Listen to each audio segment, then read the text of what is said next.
शहाब चतुर। अल्लाह का घर देखने की तमन्ना हर मुसलमान की होती है, लेकिन हजारों किलोमीटर पैदल चलकर हज पर जाना हर किसी के बस की बात नहीं। लेकिन जब इरादे मजबूत हों तो मंजिल भी आसान हो जाती है। ऐसा ही नेक और मजबूत इरादा लेकर हज के लिए निकले हैं केरल के शिहाब चतुर। शिहाब कहते हैं कि हम बचपन से ये सुनते हुए बड़े हुए हैं कि हमारे कई नबी ऐसे भी हुए हैं जो पैदल हज यात्रा पर जाते थे बिना किसी आधुनिक साधन का इस्तेमाल किए। तो फिर हम क्यों नहीं जा सकते। भारत के आखिरी छोर केरल के मलपुरम जिले के कोट्टक्कल के पास अटावनाड नामक इलाका है। पेशे से डॉक्टर, यूट्यूबर और बिजनेसमैन शिहाब यहीं के रहने वाले हैं। शिहाब तकलीफों से भरे इस रूहानी सफर पर ऐसे दौर में निकले हैं जब सारी दुनिया में आधुनिकता की आपाधापी मची है। आज के दौर में पैदल हज यात्रा करना लगभग नामुमकिन सा है। फिर भी केरल के शिहाब चतुर अल्लाह के घर को देखने के लिए पैदल मक्का पहुंचने के लिए निकल पड़े। शिहाब अकेले ही पैदल चलकर 8,600 किलोमीटर से ज्यादा की दूरी तय करेंगे।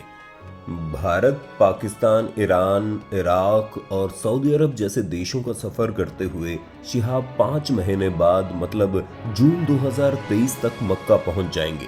शिहाब 1 साल से हज पर जाने की तैयारी में जुटे हुए थे। उनका कहना है कि किसी ने मेरी कोई मदद नहीं की है, मुझे सलाह देने वाला भी कोई नहीं मिला। हजरत आदम अलैहिस्सलाम ने हिंदुस्तान से कई मर्तबा पैदल चलकर हज का सफर किया है, लेकिन इस जमाने में शायद हिंदुस्तान में ऐसा कोई जिंदा इंसान मिले जो यहाँ से पैदल हज करने का अनुभव बता सके। विदेश मंत्रालय के अधिकारी हैरान रह गए जब उन्हें मक्का जाने की इजाजत के लिए शिहाब की दरख्वास्त मिली। पहले तो उन्हें ये नहीं पता था कि इस मसले को संभालना कैसे है, क्योंकि उन्हें इससे पहले पैदल हज का कोई अनुभव ही नहीं था।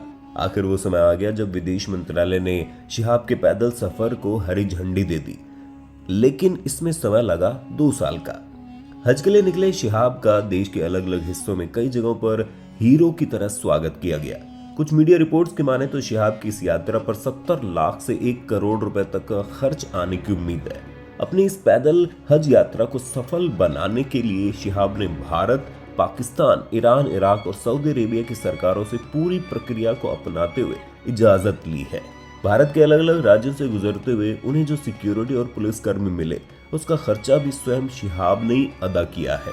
यात्रा बहुत लंबी है, मुश्किल भी है। भारत तो शिहाब का अपना मुल्क है तो ज्यादा दिक्कतें नहीं आई, लेकिन असल सफर शुरू होगा भारत के बाद, और ऐसा हुआ भी।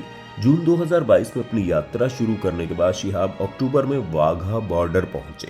वहां से पाकिस्तान में प्रवेश किया, लेकिन आगे नहीं बढ़ सके।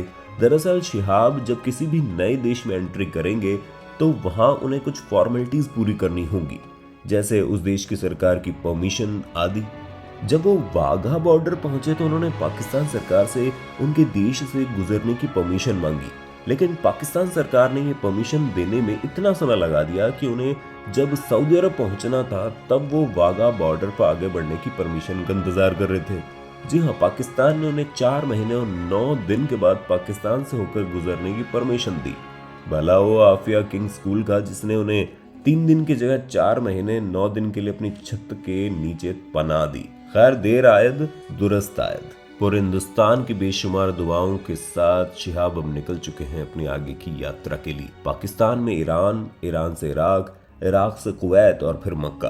तुम्हारी यात्रा मंगलमय हो दोस्त।